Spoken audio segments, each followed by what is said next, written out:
तर आजचा टॉपिक आहे दशांश अपूर्णांकांचा भागाकार. तर बघा, दशांश अपूर्णांकाचा भागाकार स्टेप 1 मध्ये कधी कधी 5.5 भागाकारात फक्त 5, म्हणजे वरती पॉईंट असतं, खाली पॉईंट नसतं, बरोबर. मग यांना काय करायचं, आपण पॉईंट विसरायचे. पॉईंट विसरलो, 55 भागाकारात 5, 5 आहे का 5, 5 आहे का 5, 5 आहे 5, म्हणजे 11 उत्तर आलं. मग 11 हे फायनल उत्तर नाही, जेवढे पॉइंट वरती आहेत तेवढे पॉइंट या उत्तरला द्यायचे. मग वरती किती पॉइंट आहे, 1 पॉइंट आहे म्हणून 1 पॉइंट दिला, बरोबर. स्टेप 1 मध्ये असे उदाहरण असतात. जर समजा असं राहिलं तर 0.5 5 अजून 5, 0.555 आणि छेदात फक्त 5. मग याचं देखील काय होईल, पॉइंट वगैरे विसरा, वरचे पॉइंट आपण विसरलो आणि खाली ऍज इट इज 5 लिहा. मग आपण काय करणार, 5 आहे का 5, 5 आहे का 5, 5 आहे का 5 आणि 5 आहे का 5, 111 झाला. तर पॉईंट कुठे द्यायचा, जेवढे वरचे पॉईंट आहेत 1 2 3 तेवढे 1 2 3, म्हणजे पॉईंट 0.111. म्हणजे स्टेप 1 मध्ये असा भागाकार असतो दशांश अपूर्णांकाचा.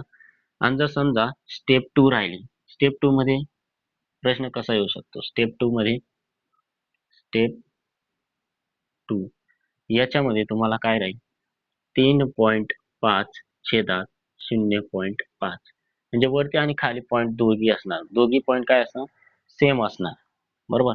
वरती पण 1 पॉईंट आहे, खाली पण 1 पॉईंट राहील, बरोबर.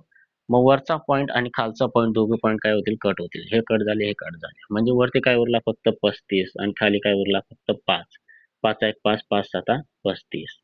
अजून एक उदाहरण बघा, स्टेप 2 चं दुसरं उदाहरण बघा. जर 0.355 भागाकारात 0.0 आणि 0.5, म्हणजे वरती जेवढे पॉईंट आहेत खाली पण तेवढेच पॉईंट आहेत. म्हणजे याचं जे उत्तर येतं त्याला पॉईंट देण्याची आवश्यकता नसते, कारण की याचे 3 पॉईंट आणि याचे 3 पॉईंट, वरचे 3 पॉईंट आणि खालचे 3 पॉईंट दोघे काय झाले, शून्य, म्हणजे मायनस केले त्यांना. तर म्हणजे पॉईंट आलेल्या उत्तरला पॉईंट देण्याची आवश्यकता नाही. म्हणून काय करायचं, 355 भागाकारात फक्त 5, 5 1 5, 5 7 35 आणि 5 1 5, म्हणजे 71 हे तुमचं उत्तर राहील. हे झालं तुमचं स्टेप 2 मध्ये. आणि स्टेप 3 मध्ये काय असतं माहिती आहे का, स्टेप 3 मध्ये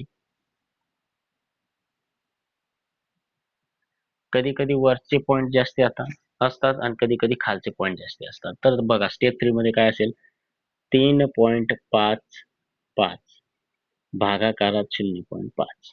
मग बघा, आता काय, वरचे पॉईंट जास्ती आहे, खालचे पॉईंट कमी आहे. मग स्टेप 3 मध्ये आपण याचा 1 पॉईंट आणि याचे 2 पॉईंट, याचे किती 2 पॉईंट आणि याचे किती 1 पॉईंट, यांची वजाबाकी केली, वरती उरला 1 पॉईंट, फक्त वरती 1 पॉईंट उरतो, बरोबर. मग काय करायचं, पहिले पॉईंट विसरा. स्टेप 1 मध्ये आपण जसं उत्तर काढलं तसंच, आणि खाली फक्त 5. सर्व पॉईंट आपण विसरले, इकडे 355 झाला आणि खाली 5 झाला. मग आपल्याला माहिती आहे फक्त वरती 1 पॉईंट उरतोय. मग काय, 5 1 5, 5 7 35, 5 1 5, 71, बरोबर. मग जो 71 झाला, मग आता वरचे पॉईंट किती आहे, 1 आहे, तर आलेल्या उत्तरला 1 पॉईंट द्या, म्हणजे 7.1.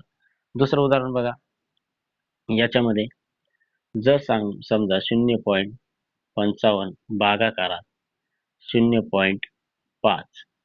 मग बघा, आपण काय करणार, 55 ऍज इट इज लिहा, पॉईंट आपण विसरलो, 5 1 5, 5 1 5 आणि 5 1 5, 11 उत्तर आलं. पण हे बघा, याचे किती पॉईंट आहेत, 1 पॉईंट, आणि याचे किती पॉईंट आहेत, 2 पॉईंट आहेत, म्हणजे यांची वजाबाकी केली तर वरच्या 1 पॉईंट जास्ती आहे. मग उत्तरला चिन्ह कुठं राहील, ते 1 पॉईंट जास्ती आहे ते इकडे, म्हणजे एक घर सोडून इकडे त्याला पॉईंट द्यायचा, बरोबर. स्टेप 3 मध्ये अशा प्रकारचे उदाहरणे असतात. आणि स्टेप 4 मध्ये बघा, स्टेप 4 मध्ये हाच प्रश्न तुम्हाला स्टेप 4 मध्ये कसा असू शकतो, स्टेप 4 मध्ये, तर स्टेप 4 मध्ये 3.5 भागाकारात 0.05.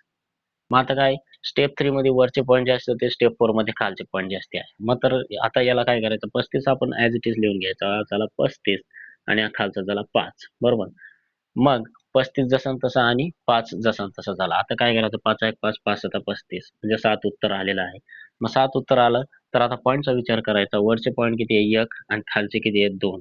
1 आणि 2 चा फरक काढला तर खालचा 1 पॉईंट जास्ती उरतो. मग जेव्हा खालचे पॉईंट जास्ती उरतात तेव्हा एक घर इकडे सरकायचं, म्हणजे उत्तर काय आलं? 70 आलं. जर समजा दुसरं उदाहरण दिलं 0.55 0.55 छेदात 0.005. मग आता इथे देखील आपल्याला काय करता येईल? 55 छेदी 5, 5 एक 5, 5 एक 5, 5 एक 5 म्हणजे 11. मग आता बघा वरचे 2 पॉइंट आहेत, वरचे 2 पॉइंट आहेत आणि खाली 3 पॉइंट आहेत. 2 आणि 3 चा फरक 1 आहे, बरोबर?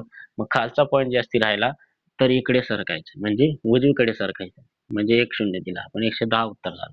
आणि जर वरचे पॉइंट जास्ती राहिले तर डावीकडे सरकायचं. बस एवढं हे स्टेप 4 मध्ये, 4 स्टेपांमध्ये तुमचा हा भागाकार